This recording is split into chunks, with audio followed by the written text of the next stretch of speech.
ইয়া বড় বড় জাম্বো সাইজের দই ফুচকা কোথায় পাওয়া যাচ্ছে? চলো মা, আমরা কোথায় যাচ্ছি? ফুচকা কিনতে। অনেক বায়না করার পর ফাইনালি আজকে একটু বাইরে নিয়ে যাচ্ছে। একদমই বাইরে নিয়ে যায় না আমার বেবি হওয়ার পর। আমি চলে এসেছি দুর্গানগরে।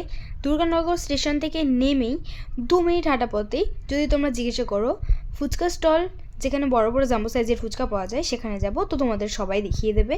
তো এখানে দই ফুচকা স্টার্ট হয় মাত্র 40 টাকা থেকে। 5 পিস দই ফুচকা দেবে, আর এত বড় বড় দেবে যে তোমাদের 1 প্লেট খেয়েই পেট ভরে যাবে। দই, চাটনি, ঝুড়ি ভাজাতে পুরো ঠাসা, ধনেপাতা দেওয়া, তার মধ্যে আরও অনেক কিছু মশলা দেয় এরা, সিক্রেট মশলা। আর জল ফুচকাটাও জাম্বো সাইজেরই কিন্তু দেয়। এরা এখানে চাটনি ফুচকাটা অ্যাভেলেবেল রাখে। তো তোমরা এখানে কিন্তু আরও অনেক রকম ফুচকা পেয়ে যাবে, পুরো ভ্যারাইটিস পাওয়া যায় এখানে। আমরা জাস্ট আজকে এখানে 3 রকমই ফুচকা ট্রাই করতে পেরেছিলাম। আমাদের একটু তাড়াহুড়ো ছিল বলে আমরা আর কোনো ফুচকা ট্রাই করিনি। তোমরা ডেফিনেটলি সবকটা ফুচকা ট্রাই করবে। এখানে আমার মেয়ে কিন্তু অনেকটাই রাগ করেছিল, কেননা আমি ওর বাবা দুজন মিলেই ফুচকা খেয়েছি, বাট ওকে একটুও দিইনি। বাচ্চা মানুষের মন একটু তো রাগ হয়ই। এখন একটু একটু মানে বুঝতে শিখেছে আর কি। আমি ওকে এখানে এত ডাকছি, এত কথা বলছি, তবুও কিন্তু একটু খুনিও হাসছে না। তো যাই হোক, আমি ওকে হাসানোর চেষ্টা করি। তো আজকের মতো এইটুকুই। ভালো লাগে লাইক কমেন্ট শেয়ার করে দিই। টাটা।